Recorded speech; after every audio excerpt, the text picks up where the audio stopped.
today I am giving a presentation on product research, and I'm super excited for this. During the presentation, if you have questions to ask, write it in the chat, but because I'll be sharing my screen, I won't be able to see the questions until the very end, and then I'll be more than happy to answer all your questions. So, hi everyone, we've got Glenn from Melbourne, David from Tweed Head, so we've got Byron Bay, Anna, hello Kimberly, Palm Beach. There's a lot of Queenslanders. Guys, I'm just up the road from you.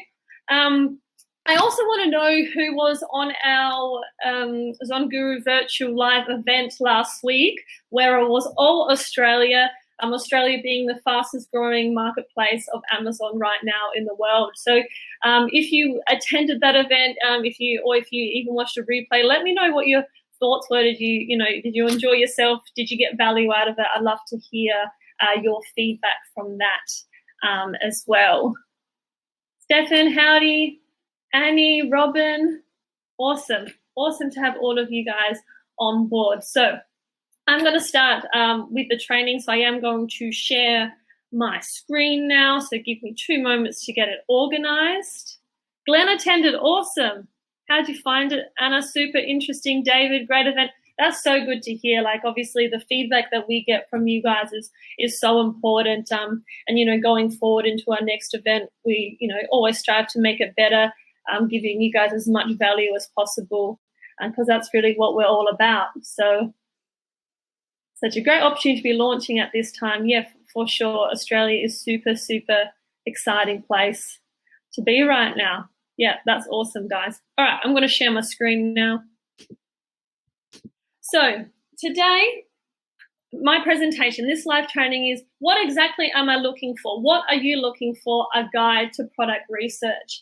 And the reason that I wanted to really do this training today, and more so as a guide, is because, you may have seen my face a lot on the ZonGuru Instagram and on our Facebook group. And a lot of questions we have are about product research, whether it's from, not understanding the metrics or what exactly, you need to be writing down and considering, to, just feeling a whole bunch of overwhelm because there is so much information to factor in. So on that note, I actually love the product research phase. I think it's fun to scroll. It's fun to be like, oh, how can I make this better? And I think it's fun, I reckon. And it really gets the creative juices going. However, it can be extremely overwhelming if you're not quite sure what the numbers mean. So my goal for you at the end of this training is to have a systematic approach to product research. Okay, so that's really what I hope for you guys to learn from this. So firstly, I wanted to touch on why exactly is it important to do product research. I often get the question, so you just find a product that you like and you throw it on there and you make lots of money. Not quite. Maybe once upon a time it was that easy to find a popular product, slap a pretty label on it, make some nice packaging, and it was a successful product. However, Amazon, as we know, is just growing and growing and growing. And with this growth means that there is an increased number of sellers, which means more competition. So it's not just willy-nilly, I'll put that up and off we go. You have to put thought into this process, and it should be product research. Even though it can really stimulate a creative side of things, it should be based on data. Your decision at the end of this, when you launch your product, it is a decision based on data, because numbers don't have feelings, you do. And I know that I've personally been, saw a product and I like it. And I'm like, yes, I want to sell this because I think it's cool, and then I'm associated with something cool. You need to put yourself out of it and be like, okay, I might like it, but my customers don't. And I'm the one selling it. I'm not the one buying it. So it really you need to find an awesome product that's obviously adding value, that has high demand, has the low competition, and obviously has an awesome profit margin, because at the end of the day, we are here to make money as well. This graph I just wanted to put up here. I actually did show this graph in one of my trainings a few weeks ago, but I wanted to put it up here again just to emphasize again the growth. Now, this is this picture is now dated. This is from March 2021. So it's a few months old now. But what this graph is showing is the number of new sellers on Amazon Marketplace in 2021. So at this point, this was 3 months into the year, and already just under 300,000 individuals or sellers, new sellers joined the Amazon Marketplace. That is 2 sellers every minute. That is the growth of Amazon. And you can look at this data in 2 ways. You can be like, oh, wow, so many new people, it's flooded, too much competition, how am I ever going to succeed? Or you can look at it, this is phenomenal growth. This Amazon is, just taking over the world. I'm jumping on this train and I want to be a part of it. If there's more sellers, it means that more customers around the world are jumping on this platform as well. So I personally gauge that as super exciting. And I think you too. And just to re-emphasize, we were talking about in our live event last week, Amazon.com.au is flying. So we may be, little here, but we are growing and growing and growing. All right, so ultimately, what are you looking for during your product research? So this is a tiny summary, and then I'm going to open up these points. So ultimately, we need demand, big demand. We need people looking for your product. We need good profit margins. Again, we are here to make money. Low competition, obviously. Low seasonality. So I'm going to explain what this exactly means. Now, lightweight, small items is something very much to take into consideration because this determines how your product gets from your manufacturer to the marketplace. So whether that's via sea or via air, which adds massive calculations in terms of time. Sea can be months, whereas by air can be a matter of days or weeks. And then products for room improvement. Obviously, again, the time has gone where you can just put anything up there and put your label in it. You need to give value to your customers, and you need to make improvements on the product. So that is a summary. All right, keep in mind. So when you're going into product research, you need to put your product research hat on. And what that means is you need to have certain before you even go into it, you need to have made certain decisions already. And number one, I cannot express this or emphasize this anymore, is know your budget. Now, I've had a few questions about, okay, what's your ideal budget? What's the perfect budget? There is no ideal budget, okay? Your budget is what you have. So say if I had $10,000 in my bank account and be like, that's my money that I'm going to use to start my Amazon business. Therefore, that is my launch budget. So you need to look at your own personal, finances and how much money you have decided to put forward in this business. Each product that you look at will have a different launch budget, okay? So the reason I want you to know this from day one is because there's no point of you doing all this beautiful product research and then you find out that your top 3, products that you want to go forward with, the launch budget for that is $150K.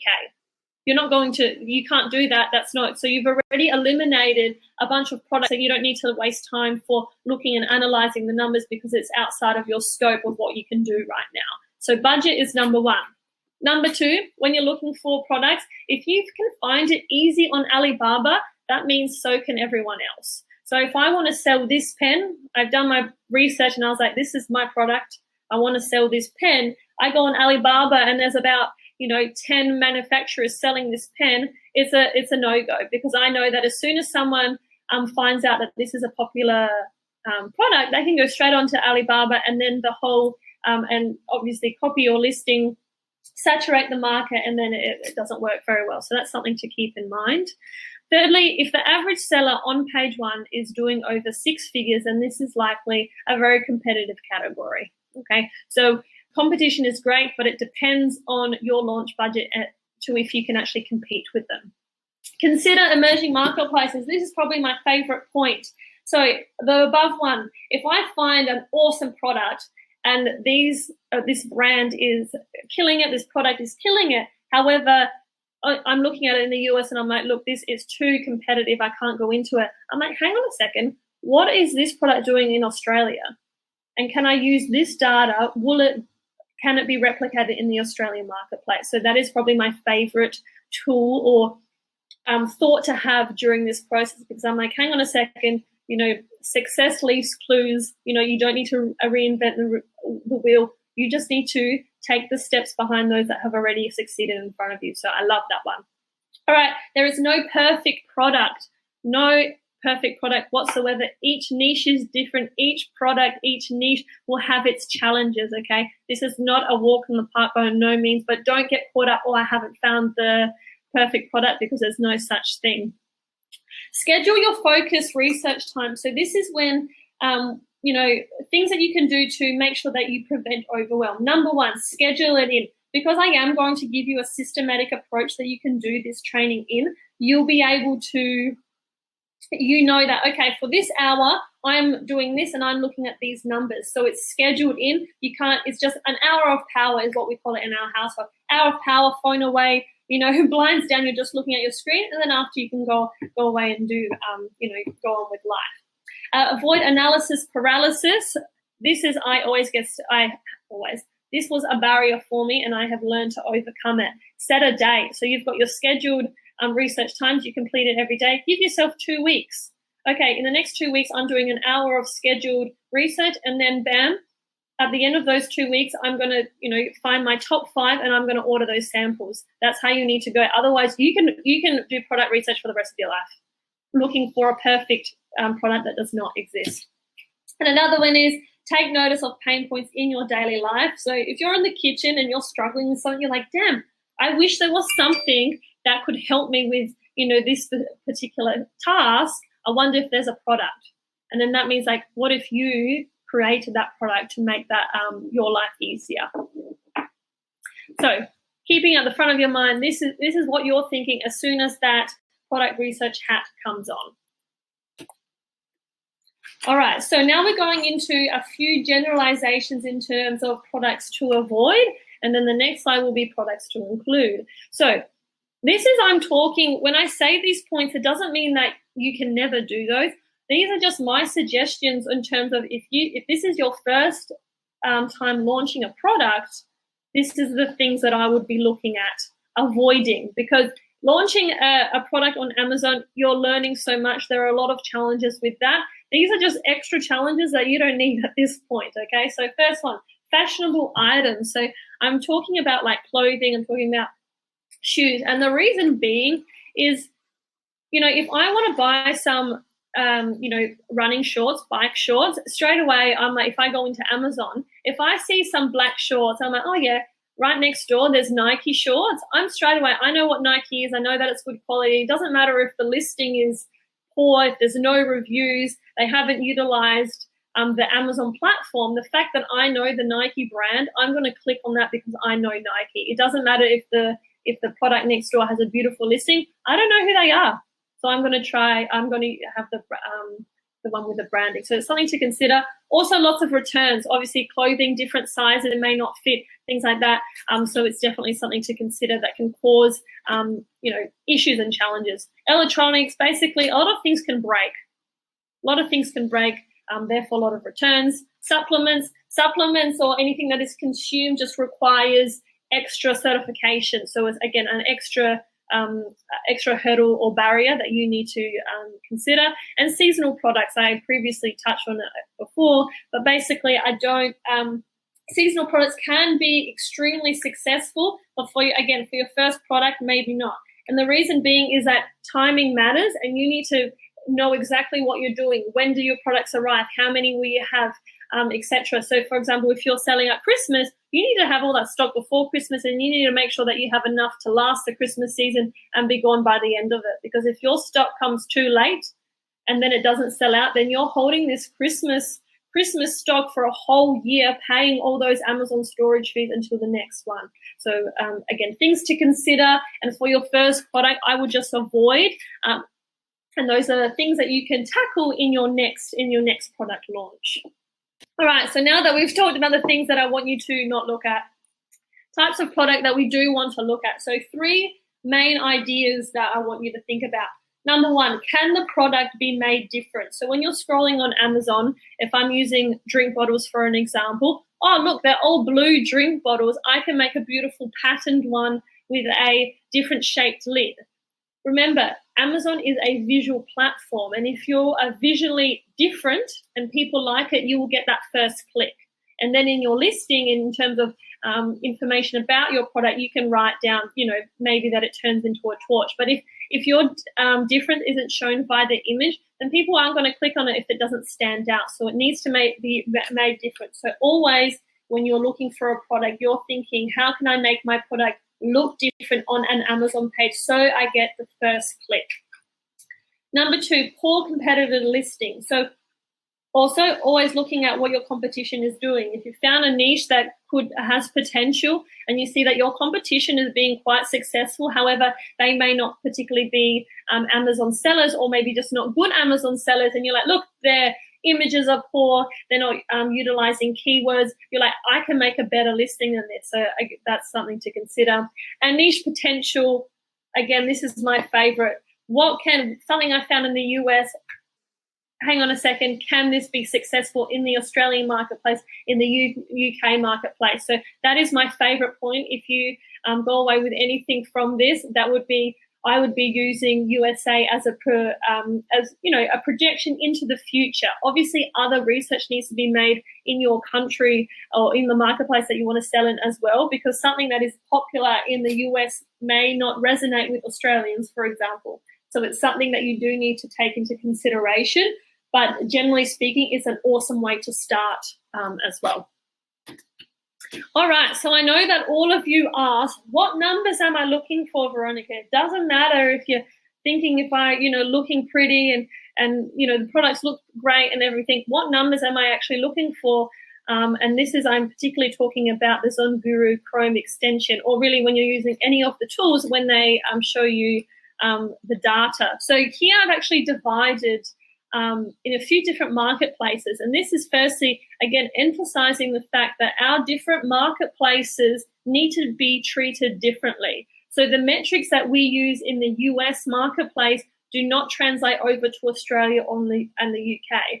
And that is because we are each of these marketplaces are at different stages of growth, number one, but they also have varying populations, and this all affects the data that is presented. So this data here, this is a guide for you. Okay, you can look at any data and make your own conclusion with it, but this is a guideline of what we're looking for. So firstly, sale price. So generally speaking, we are looking over $25 or £20, and that is because we don't want to sell any low ticket items. So for example, from the sale price, you are getting your profit margin from this price. So if you're selling a low ticket item, which is, let's say, $10, even if your profit margin was 80%, so you get $8 profit, there's still only $8. Whereas if I'm selling something for $100 and I get 40% profit, I'm getting $40 per unit.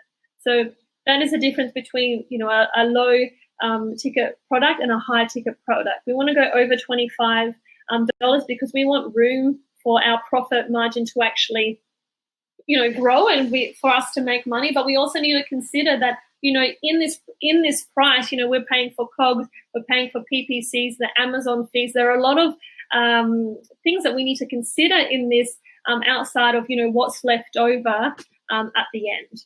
Okay, so that's for price. For search volume indicates the demand, and search volume is the keyword that your customer is writing or searching to find your product. So if you're looking for a drink bottle, I might write in drink bottle, and there I imagine will be, let's say 10,000 results for that. So there's high demand. However, if I write a red and white drink bottle with a blue lid, that is a very long tail keyword, and the demand will be much smaller for that keyword. So we're also looking at the keywords that we can use to find that product, or how customers are going to find you. So in the US, over 2,000, Australia, 1,000, and the UK, 1,500. Average ratings and reviews, that includes reviews as well. So what that's referring to, so why we don't want many of those is basically on Amazon, in today's society, everyone loves leaving reviews, and we love seeing reviews. We like that third-party validation. We like social proof. We want to know, okay, I bought this drink bottle. How is, everyone else finding it? Because people love to know if it's good or not, and they're going to trust a review of your product over your listing information. Sometimes, unfortunately, if it is a bad review and it may be, dishonest, but otherwise people love to read the reviews. The more reviews a product has, the more competition there is on that product. So if I launch a blue drink bottle and then there's another blue drink bottle with 100 reviews and I have 2 reviews, people are going to tend to go to the one with 100 reviews. So that's something to consider as well, because reviews equal dollars basically in this platform. So for the US, we're looking under 800 reviews, and for Australia and UK, under 500 reviews. Monthly revenue, money, money, money. This also indicates demand. So the more money they're making monthly, okay, this is not profit, this is the revenue.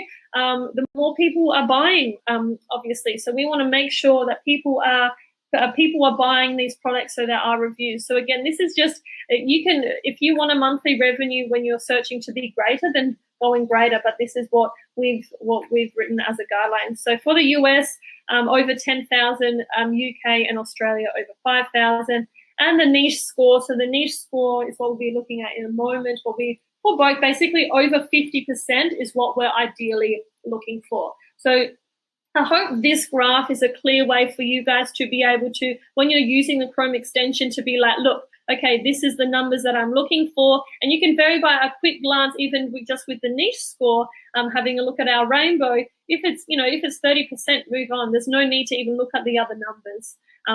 So again, only guides, but it's a systematic way, as I'm saying today, a systematic way to go about your product research.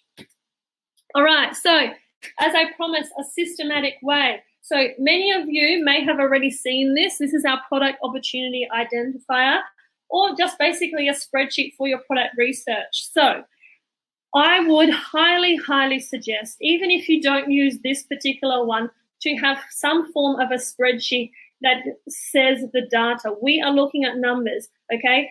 It does not matter if you love sport and therefore you want to sell sporty things.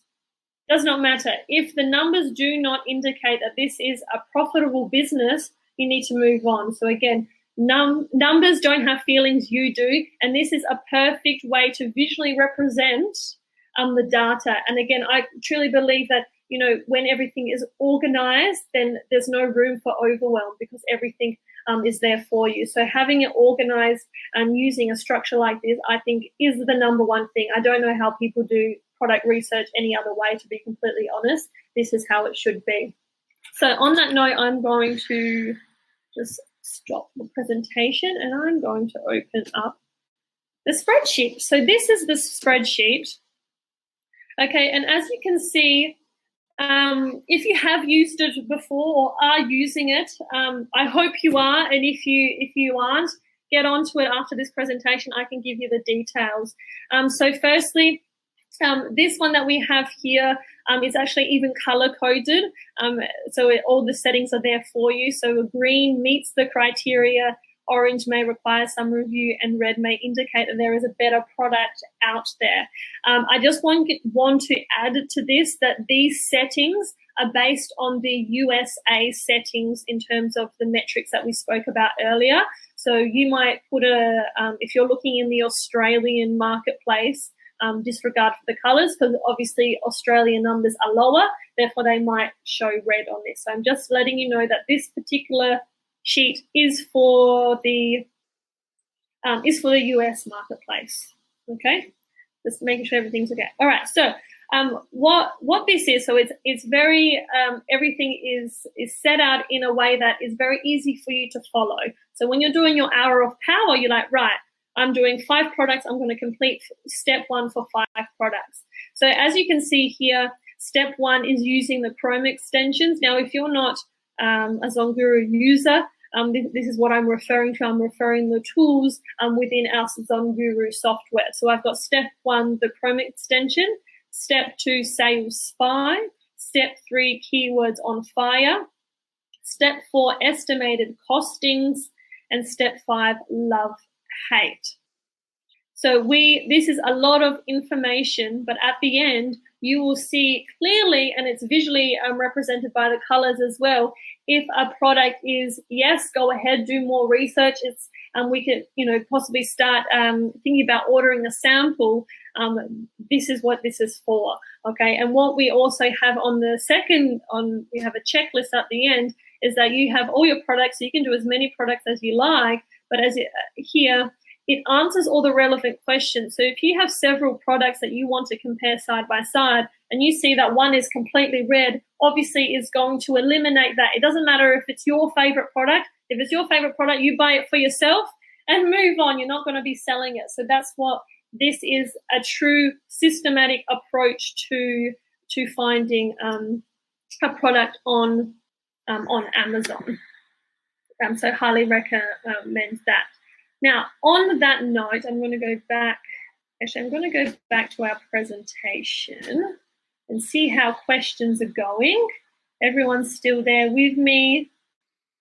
Great, great, great. So I know that many of you also asked that you ask for guidance, and I appreciate that in the Amazon world, I truly believe that a mentor is needed. If you do not have a mentor, please find one. Please find one, because it's so easy to get lost in this world. So I did also want to touch base that ZonGuru does have this is our researcher challenge. It's our quick start challenge, which is a 14-day program. It gives you day-by-day activities to do. I know that a lot of people are doing this in their own, like in the pockets of their time, so this is perfect. So you can easily unlock this. It is for free, and you can do that. So it's a systematic way to guide you through the research product phase. And the goal is at the end of the 14 days that you have your product. 14-day, guys. So it is a super easy approach. It eliminates overwhelm. And it's a great way to be. So I'm going to stop sharing my screen now. So I'm back. I hope you guys found that useful. So as I said, my goal was absolutely to show you a systematic way to go about your product research. So we've got the tracking sheet there, which I highly recommend. If you look at that tracking sheet, there's there's way too many numbers. I would use it as a guide and create your own tracking sheet to put in specific metrics that you can follow through. Okay, that is, in my opinion, the only way to really do thorough product research. But because you can get caught in a bit of a, you can do product research forever, is what I'm saying. You just keep on going and going and going. But I think give yourself a goal. Okay, for the next 2 weeks, at the end of the 2 weeks, I'm going to determine what my best 3 products are, and I'm going to order samples and just pull that trigger, make a decision based on data, and get started. All right, I'm going to go over to questions now. Kimberly may be joining me as well, but otherwise I'm going to go through the chat now and let me know what questions you guys have. Glenn says, would you avoid the baby category as its gated restricted category? As a gated restricted category. What do you mean by that? Because I'll be honest, the baby category is probably one of my favorites, along with pets. Love it. People love to spend money. Hi, Kim. Hi, how are you doing? I'm good. Great presentation. Thank you. I just wanted to say, with the challenge, it's $49. It's not a free challenge, just to clarify that one. But it's well worth it, because it does step you through, hand holds you each day. You're given your next task, cuts through that overwhelm. So if you're interested, I'll drop the link into the chat. Yeah, awesome. And next. Oh, sorry, I did see that Kimberly already answered your question. But really,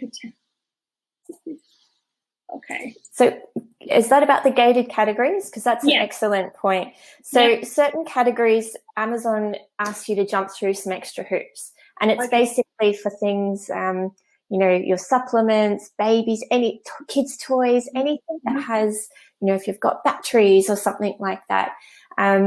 It does create an extra level of compliance, which often comes with a cost. But if you think about it, if there's a silver lining, it stops other people from wanting to enter. So generally there's a little bit less competition. So if you're willing to go that extra mile, you're creating more of a moat around your product. That's right.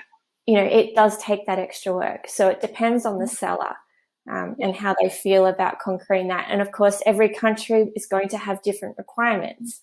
So that's an extra level again. So what you need to do for Australia might be completely different to the US. Yeah, that's right. And the point that Kim made about creating a moat around your product, ultimately, so even the example, if you went to Alibaba and there's, 10 suppliers selling your product, people very easily can copy your product. But if you go into Alibaba and it takes you weeks to find something, you're having multiple conversations, that's, again, it's creating that moat. It's creating a barrier for other people to have. They have to try very extremely hard to copy you. So going into categories that are more difficult does that as well. But also saying that, as Kim said, as a new seller that you haven't done anything, haven't gone through the journey at least once, it's maybe a challenge that maybe you save for your next product, for example. But by all means, if you're up for it, there'll be a lot of growth involved regardless of what product you're going through anyway. Yeah, for sure. Sean, I feel like I'm dropping links left, right, and center. This is the link to the Australian webinar replay, the live event we did. So the link I've just dropped in there, it's a long one. It did run for about 2.5 hours, but the content in there is so much value. So maybe grab a coffee for that one, but it's online whenever you're ready to take a look at it. So, Robin, I can see you're asking for about BSR. So for people who don't know, that's the bestseller ranking in Amazon. So all the sellers there, they rank them. So the lower that number, the better the product is selling. So if you see someone with a really high number, they're generally not performing well. So hopefully that gives you some context around that one. We all want to be number one in our category. Yeah. And the reason that you're seeing that there's really large numbers in the US market is because there's whatever niche that you're looking in, there's a lot of people selling in that niche. So, if you're looking at number 1011, there may be 20,000, listings of that product. Yeah. The other thing I was going to mention too, just, at that real grassroots level, where do you start to get those ideas? Like, where do you generate those ideas from? And I would be going to the niche finder tool in the ZonGuru platform. I love that tool. I can lose hours in there just finding, I don't even know what half the niches are. Sometimes you've got to click through and actually see what they are. So, that's somewhere I'd start. So if anybody hasn't checked that tool out yet, let me know and I can do a quick screen share and walk you through some of the ways that I use it. I can see there's a question about trademarks. We love every single training without fail. There's a question about trademarks. So I can see you have a trademark registered in the US. In Australia, the product I'm looking at is a different class. So the thing to remember is that trademarks are completely separate to brand registry. So trademarks are something that protects your brand. It gives you legal rights in the country it's registered in. Amazon needs that trademark to give you entry into the brand registry tools, but they don't enforce that. They're two separate things. Amazon won't legally enforce your trademark rights. They have their own protection mechanisms, their own extra tools and things. So if you're wanting to protect your brand in Australia, you will need to register it in Australia in its appropriate class. But if you're just wanting to get onto Amazon brand registry in Australia, you can use your US one, but you won't have the inherent trademark protection in Australia, if that makes sense. It's kind of the chicken or the egg situation, and I'm probably confusing you. But if you can humor me and let me drop another link in there, I'll send you to a blog that explains it so much better. So I'll go dig that up right now. So give me a moment. And when it comes to trademarks, because depending, what country you want that trademark for, what marketplace you're selling in, the ways to apply just vary depending on when. So that's really having some kind of relationship with a lawyer that can help you. That I would highly recommend as well for that process if you're unsure yourself. Yeah, I highly recommend Trademark Angel if you're looking in the US. For Australia, I'm obviously based in Australia. it's quite an easy process to do that yourself if you're comfortable with a little bit of paperwork. It's not that difficult. Otherwise, you've got the benefit of being on the ground, and I'm sure you've got connections that you can use. So yeah, Trademark Angel if you're looking in the US. I highly recommend. Sean is saying, I'm seeing some high revenue products, so $17,000 in Australia with searches of less than 50. What actually that can be is the specific search word that you're using. That may actually not be the number one search word that customers are using to find that word. So if you have searches like that, what you can do is go into Keywords on Fire. You can put in either the phrase that you're using or even the ASINs of that product, pop it in that search word, and what it will actually give you, it will give you all the top ranking search words for that ASIN. So you might be looking at, I don't know, example now, let's say I'm writing in cat bed, you're writing in cat bed and you're having 17,000 with 50, but everyone's calling it a cat pillow, for example, and that's where all the sales are coming through. So that's when Keywords on Fire is an excellent tool to use to see what exactly your customers are looking for. Because remember, we're looking at what your customers are searching for, not what you're searching for the products. Yeah, I just saw David's comment about trademarks. They take forever. Well, we're in a war at the moment, personally, for one of ours. So good luck in the most positive way, guys. Hang in there. Yeah, it's like any business. You're going to hit those roadblocks, but each one's a learning, and you'll find that each new product that you develop, you get your system, you get your support network around you, and you get your contacts that are really going to help you. Yeah. So we've got some more ones coming through. Glenn, can we talk about the profitability analysis? Yes. So that's our FBA calculator, and it's a bit of a passion project of mine. I like the numbers. I like to know what margins I'm looking at. So we have an FBA calculator that you plug in the details and it will tell you what profit margins to expect. I know that is a really popular tool and one that we'd love to have on the platform. And we take feedback really seriously. So every time I see that, I'm very quick to pass it on to the team, because that's something personally I'd love to see as well. And I know that they're considering it and it's on the roadmap. So I dare say it will be in the future. Yeah. And so you got yours through 2 weeks. Well done. So yeah, it's always a nice feeling when you get those trademarks through, because when you get access to brand registry, it's like the gates are thrown open. You've got more space on Amazon. You've got more tools. You've got more advertising methods. It's, you really supercharge your ability to get in front of people when you're in that brand registry program. So highly recommend for anyone to do that. And keep in mind, you've got that now in the US, especially if you can provide I forget what they call it, like once you've lodged, you get obviously like a registration number. You can access the programs through that rather than waiting for the final confirmation. So it does fast track it. Yeah, and also when customers click into your listing, it makes you look pro. It makes you look professional. Like you're official. You are the experts in that product that you're selling. That's it. Yeah, nice. I'd like to know if anyone's been using Niche Finder, or if they've started using that tool yet. I know we're all about that product research, and seeing as that's the starting point, how people are finding that tool, if they've found any niches they like, let me know.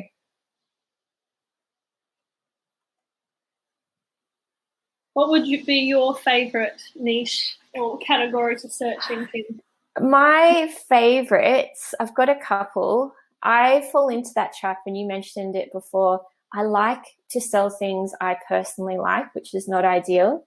Yeah. So I tend to go towards, pets, sports and outdoors. I sometimes fall into the trap, like it is, sometimes you do need to step back and go, okay, who is my audience? Who's my avatar? That's right. Ideally, you want to know something about the products you're selling so you can improve it, fix pain points. But yeah, I'll find something I personally like, and might not be for everyone. Obviously always a good starting point. You can definitely write down, I love all of these products, and then go and do your research on them, and you might find that your favorite product has all the data. If the numbers are there, go forth and conquer. But yeah, it is an awesome starting point. So I do think that it can be a little bit more fun when you're doing a product that you have a personal interest or passion in as well. But it also goes the other way, that you don't need to have that passion about the product. You can have a passion about the business and go forward as well. Yeah, totally. Anna's just asked if she needs a trademark for every product she sells. So that's a great question. And if you're selling under one brand, say you make water bottles and then you extend to, water glasses, water jugs, or whatever it might be, it's all under that one brand. You only need to trademark that one brand. But say you're making water bottles and then you switch to cat beds, that brand name's not going to translate across all of those products well. So that's where you'd have another brand name for your cat bed company and a different brand name and trademark for your water bottle company, if that makes sense. And also remember that you don't actually need a trademark. A trademark is there to protect you. It's there to we do encourage you that the aim is to create a brand, but you don't actually need a trademark to launch your product on Amazon. Yeah, definitely. And it's surprising to see some of those really old, well-established sellers. They don't have even if they're eligible for it, they may not be showing A+ content. It's always interesting to see who uses the tools and who doesn't. Yeah. Great to hear, Robin, that you found some nice niches on Niche Finder. I was having to play around with it before, and yeah, it's always fun to see what pops up. You see different it can be very entertaining as well. Things that you wouldn't have crossed your wildest dreams to sell on Amazon, and that comes up there. So it can be, take it with a grain of salt sometimes as well. Yeah, for sure. But feel free to keep any questions rolling in. That's what we're here for. If you're new to ZonGuru and feeling really lost, as well, just reach out to support at zonguru.com. Our job is to obviously give you all the tools you need, but also support you in whatever way we can to help you get through. Annie, great question. So a niche score is basically a very high-level metric, like an at-a-glance look at how healthy a niche is. Is this something that you want to pursue further? Or if it's not a great score, you can instantly scrap it and move on to the next one. It's going to cut down a lot of time. And I'll open up Amazon just to show you exactly what it looks like. Go to good old yoga mat category. Like Kimberly's getting that up, so Annie, the score that we typically say is that we're looking for anything above 50% is got the green light, so to speak. Yeah, and each seller is looking for something different. So, the niche score is made up of 4 different components. One of those is demand. One of those is competition.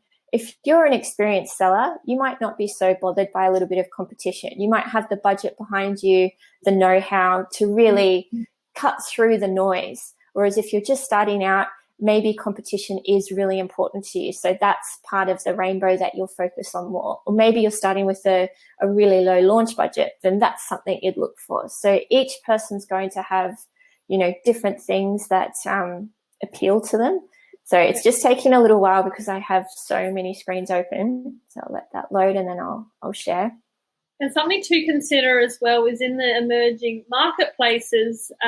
So in the Australian one, for example, a segment of the rainbow, which is the revenue potential, can often be the stripe that is lagging a little bit. And that's purely because, as I said, it's still an emerging marketplace. So that's something that always has room to increase as our market grows and more people are using Amazon as well. So just because, say you find something really great and it's just under, and you're seeing that everything is really, ticking the boxes, but it's that last revenue potential, because right now it's not soaring, doesn't mean that it doesn't have the potential to do that in the future. My computer's having a conniption at the moment, so I might need to leave it, unless yours is working, Veronica. To show let's have a look. Okay, I'll share my screen. We're just looking at the niche score, is that right? Yeah, on the Chrome extension. So any Amazon search will work. Ah, there we go. Perfect. So you can see this colorful rainbow, and if you hover over it, it will actually, yeah, perfect. It will actually give you the individual breakdowns. So you've got your demand, your competition, your investment, and your revenue potential. So we consider those to be the 4 main components to look at on that high level. So if that came in and it was showing you a percentage of 20% or 30%, I'd be going, not great, let's move on. Let's find something different. But like I said, it's your first level, high level look to see what works and what doesn't. And it will be different for each seller or what they're looking for. It's nice to see some familiar faces in the audience too. So our next training will be this time again next Thursday. It'll be focused on launch strategies. So if you're on the cusp of launching or you wanted to prepare for that launch, love you to come along. You can register, join in, and of course at the end, any questions that you've got, we're all ears. Brilliant. Glenn, you've messaged me privately. That message has actually come to me, but if you would, I can pass that on to Kimberly, or you can. I can see it as well. I've got, yeah, I'll take care of it, Glenn. It's all good. Yeah. Okay, we've got a few others. Jordan, if you're not seeing the rainbow, there's a little refresh button on the side there. I'd try clicking that. Otherwise, it sounds like you might need to clear your, we've got lots of questions coming through. Clear your cookies and cache. Just reach out to support and we'll walk you through how to do that one. Yeah, so Adrian, really good point with the niche finder versus Chrome extension numbers. The thing to remember there is the Chrome extension is showing you what's happening right now on Amazon. It's updating all the time. It's your most up-to-date metrics on what's happening. Niche finder, and you can just see from the amount of data it pulls through, it's data mining thousands, if not, I can't even get my head around the amount of data that's pulling through in that tool. So it's not showing you the live data. It is updated regularly, but there is going to be a time lag. So if you look at something right before Halloween on Niche Finder versus the Chrome extension, and then a few days later, you will notice a gap there, or any movements in the market will be picked up. So the idea is you find your niche on Niche Finder. That looks great. You take it to the Chrome extension and see how it's performing right now. So hopefully, Russell will send you a replay. Anyone who registers, they get a replay a couple of hours after the event. Do you think, do you think a product will do well on Amazon that can get see and feel to get at their local Bunnings? So you're talking about if you can buy it at Bunnings, will they buy it on Amazon? Yes. Yeah, well, absolutely. I know I personally, you got to think of the size of Australia as well. Although we all live in metropolitan areas, most of us, there are a lot of other people who may not have accessibility to a Bunnings. It might be a little bit further away. And, I live 10 minutes from the shops, but I'll order something because I just can't be bothered going.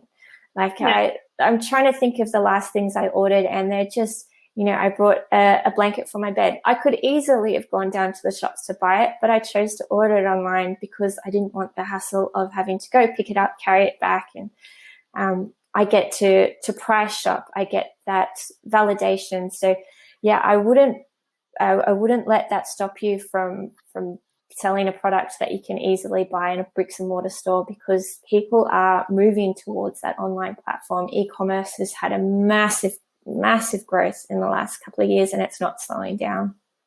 And it's actually a good product research technique is actually to go into shops like Bunnings and see what's on display there. Because if they're on display at Bunnings, Bunnings has their own product research team. They know what people are selling, and they have the stock there. So if it's on page 1 on Bunnings catalog, that means that the numbers are there. So yeah, my suggestion would be if you see something, go into our Chrome extension, see how that product is doing on Amazon and if the numbers add up as well. Yeah, perfect. I'm just writing down some names that I need to get back to about different things. Okay, Timothy, can you show on your pull-up screen as I get confused which icon to find when bringing up a product, i.e. product then extension? Do you mean how to get up the Chrome extension? Is that? Yeah, mine's working, so I'll share my screen. So I'm just in Niche Finder at the moment. So this is the tool we were talking about before. I've plugged in a few categories that I want to look at. I've put in my search volume, a launch budget. You know, I've capped the ratings. I don't want anyone with thousands and thousands of ratings. And I've put in my minimum price point of $30. So I've put in some broad basic criteria. Anything outside of that, I don't want to be launching something that's going to cost me $50,000. And I want to make sure there's enough demand. Once I click search, I get all these results down the bottom. And then it's just a matter of, you know, going down until one catches your eye. So maybe wine holder. I haven't looked at this. I don't know. So it's got my niche score here. It's broken down the different components. Then it's got all the different data points down the bottom. So things like what's the average revenue? What's the launch budget? That's actually got a very low launch budget for the US.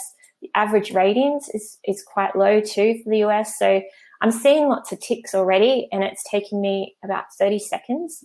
And then it gives me some examples of sellers in that space. So the reason why I kind of like this one is that there's a lot of room for differentiation. You know, if you're a bit creative, there's, you know, do you have room for the glasses? Look how different this one is.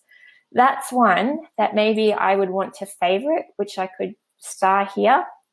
That means I could come back to it at any time without running another session. It will save it to my favorites list. Or I can click on this icon here and it will open up that search in the Chrome extension for me. So this would be my next step. Once I've got a list of niches that I like to look at, I can jump in here and then see how it's actually tracking right now on Amazon and really get a feel for everybody who's in that space. So my Chrome extension is launching. Hopefully it doesn't break my computer. I think it's time for a new laptop. And, you know, there's different kinds here. You know, I'm already getting the creative ideas going. Maybe my next step, once I've validated, you know, check out what's on Pinterest or Etsy or, you know, just a Google search of different ways. Like I haven't seen this done before. That's quite cool versus the traditional layout. So my data's starting to pre-fill here. Let me know if that's what you had in mind. I'm going to stop sharing my screen before. But that's basically the starting process, and the information you find from doing that, you plug into your product tracker sheet. Mm-hmm. Yeah. Nice. If there's any other questions, just let us know. Otherwise, might call it a day. Might call it a day indeed. So thanks for everyone to coming in and listening to the presentation today. I hope it did, you know, if you're at the beginning of your journey or, you know, doing your product research, give you a few ideas of how you can do it in a real nice systematic way. So, you know, to prevent any overwhelm and really make a decision, get those samples and get going. So that those are our suggestions as well. Other Alibaba suppliers on a preferred ZonGuru network? So ZonGuru has an official partnership with Alibaba, and that feeds through to Easy Source. And Adrian, leading on to your question, personally, I prefer Alibaba to sourcing products, but there are a number of different platforms you can use. Some of the bigger ones only deal in Chinese, which can be a bit of a barrier if that's not your native language. But definitely Alibaba is where I'd be starting. Yeah. All right. Thank you so much, guys. As Kimberly said, a recording will be sent to you. If you have any questions, please reach out to us at support. We're always here to help you on your journey. And I just quickly wanted to add as well, we do have a Facebook group. If you're not part of our Facebook group, do find us. It's Amazon. Oh my God, now I've got Amazon Seller Network. Yeah. Amazon Seller Network on Facebook. So I'm in there most days. I put up tips or things that are coming up or asking you questions. So it's a nice community to be a part of. So Amazon Seller Network. Nice. One more time. on Facebook, and I'll accept you in there. So it's great to be part of the community, as well as our ZonGuru Instagram, which I'm always active on the story, and again, always giving you guys information of upcoming events or trainings or tips and questions as well. So be a part of the community. We'd love to hear from you through those avenues as well. And Sean, just to answer your question really fast, you'll see a little on your Chrome extension, there's a little copy button under actions on the very, very far right-hand side, and it's got copy to clipboard when you hover over it. That's how you'll get an individual ASN. Otherwise, you can select, if you want 10, 15, however many from the page, you can just tick the box next to them. And actually, I might need to share my screen to explain this. And that's one of our newer tools or aspects. Features is the word I'm looking for. Features of the Chrome extension, which is cool as well. So say I just wanted this top one. All I need to do is click that, and it's copied the ASN for me. Otherwise, I can select which ones I want down here. And then there's a copy ASNs button right there. So 2 different ways, whether you just want one or you want a group of them. Yeah, nice, guys. Cool. All right. Well, thank you so much. We hope to see you next week on our next training. Otherwise, have a fabulous weekend, and we will talk to you then. Great. Bye for now. Bye, everyone.